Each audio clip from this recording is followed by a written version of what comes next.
Hello students, myself Nilima Gite. I am working as a lecturer in Information Technology Department of Kekewa Polytechnic, Nasik.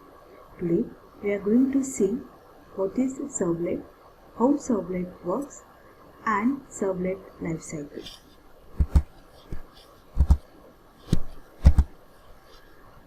So what is servlet? So servlets are the small programs that execute on server side of a web connection. So like here, applet, it extends the functionality of a web browser because we can execute applets in a web browser. Similarly, servlet extends the functionality of web server because servlets are executed in a web server. Servlet is a dynamically loaded module that services requests from a web server and executed within the Java virtual machine. So since servlet is running on the server side, it does not depend on the web browser. In short, server side applet is a servlet. Now what is the job of servlet? So if we consider client-server architecture, in that architecture, first client sends a request to the server. Once the server receives the request, at that time server loads the servlet.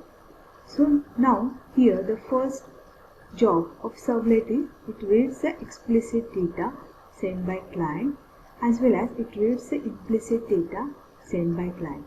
That is, it reads the form data as well as the request header. Then based on this request, that is form data, it generates the result and then send the explicit data as well as implicit data back to the client in the form of HTML page. Now these are some applications of Java servlet. It is used to build e-commerce application. It is also used to build an online catalog based on the contents of database. Then customer places an order which is processed by another servlet. Servlets can be used as a wrappers for legacy systems. Now before going into the details of servlet, first we will see what is CGI. CGI stands for Common Gateway Interface.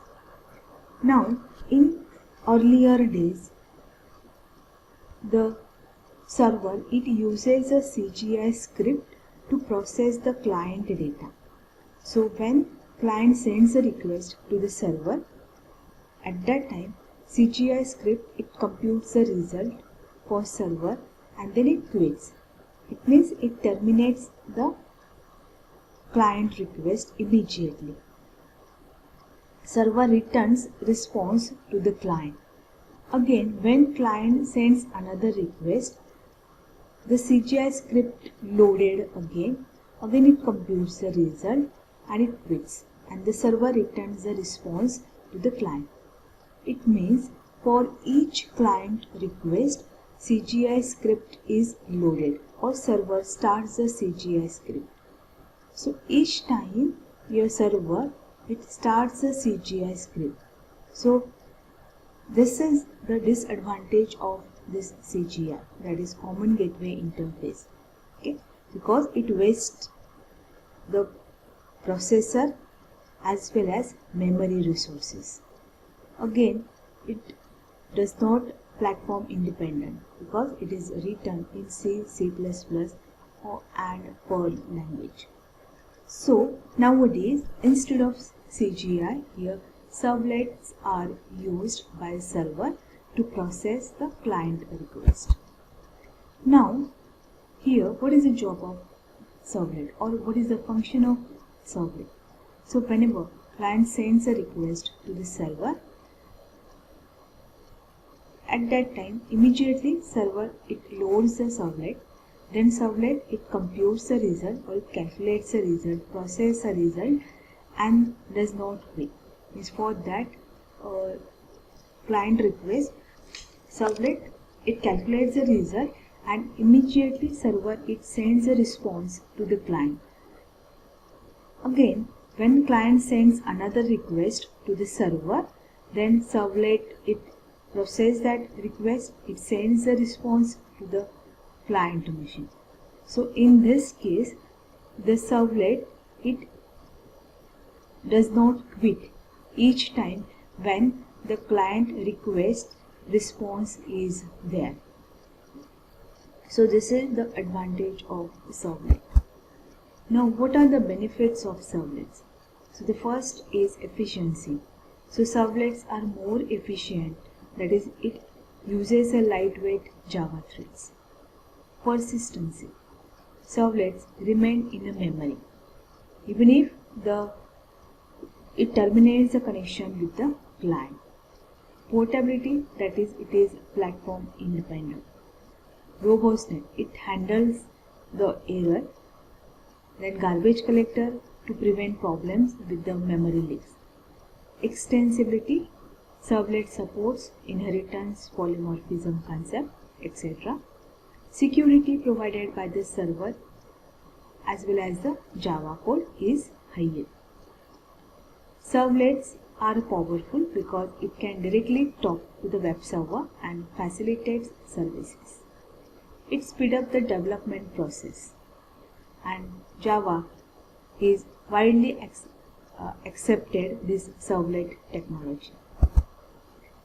Now when servlets are used, in that case the HTTP protocol is used to send request and to receive the response. Then what is HTTP? So HTTP stands for Hypertext Transfer Protocol. So it is a protocol that allows web server and browser to exchange the data over the web. So it is a request response protocol. In HTTP, normally the client it initiates a transaction by establishing a connection and sending an HTTP request. So nowadays HTTPS protocol it gives a reliable and secure service from the web server. So this is a request response model. In this model, client sends a request to the server, that is HTTP request. Then server it loads a servlet, it computes a result and gives the response, that is HTTP response, to the client. Now HTTP request. So this HTTP request it begins with the request from the client browser and ends with the response from the server. Now HTTP request consists of three components. First is a method, then URI and protocol. So second component is a request header and the third component is entity body. So for example, if you see here the example is given as get/servlet/default.jsp http/1.1. So here get is a method, then /servlet/default.jsp is the URI and http/1.1 is the protocol/version. Now when we give or when the client sends a request to the server, that is HTTP request, then different methods are used along with the HTTP request, that is get method, head method, post method, options method, put, delete and the trace method. Normally user uses get and post method. So the get method it is used to retrieve the data identified by the URL. So if the small amount of data is to be sent to the server, then get method is used. If client want to transfer a large amount of data to the server in the entity body of the request, then the post method is used. Now this head method it provides the same functionality as the get, but the head returns the HTTP header without the document body. The option method used to query a server about the capabilities it provides. Then the put method, it is a complement of get request, and put store the entire body at the location specified by the URI. Delete method is used to delete the document from the server. And finally, the trace method is used to track the path of a request through firewall and multiple proxy servers. HTTP response. So it is similar to HTTP request. Here, web server, it responds as per the client request. Now, HTTP response consists of three parts. First is the protocol, status code, description. Then second is response header, and third is entity body. Here example is given where HTTP/1.1 200 OK is given. So this is the format which contains HTTP as a protocol. Then 200 is the status code and OK is the description. Now how servlet works. So in this flowchart it shows how the servlet works. So when first client sends HTTP request, then server it receives the request, then server checks whether the servlet is loaded or not.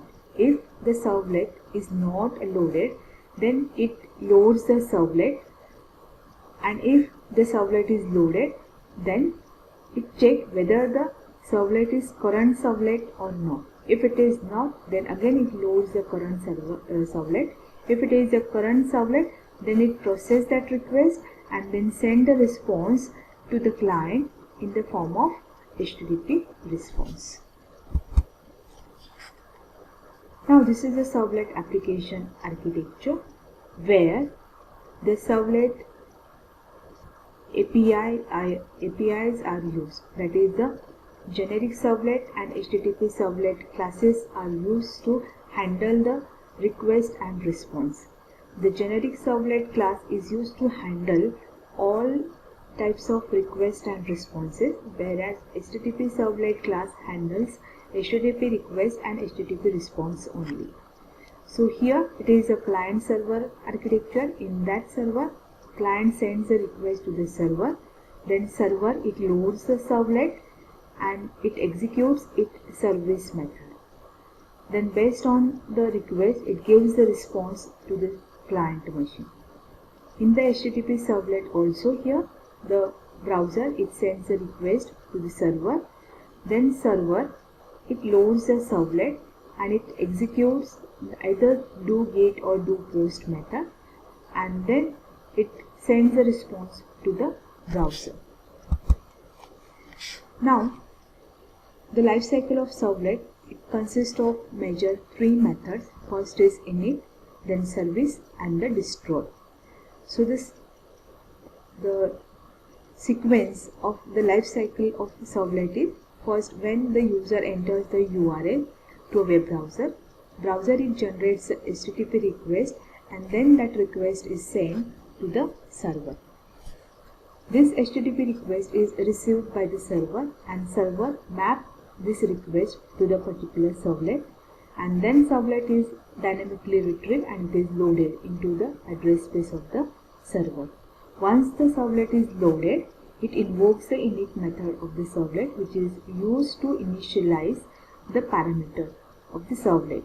Okay? Or it is also used to initialize the parameters so that it may be used for the configuration purpose. So this method is invoked only when the servlet is first loaded into the memory. Once the init method is executed, the server it invokes the service method of the servlet, and this method is called to process the HTTP request, and then it reads the data from that request and then process that request and it gives the response to the client. The servlet remains in the server address space and is available to process the next HTTP request which is received from the client side. The service method is called for each HTTP request. When server decides to unload the servlet from its memory, it calls the destroy method to relinquish any resources such as file handles that are allocated for the servlet. So this is for the servlet introduction. Thank you.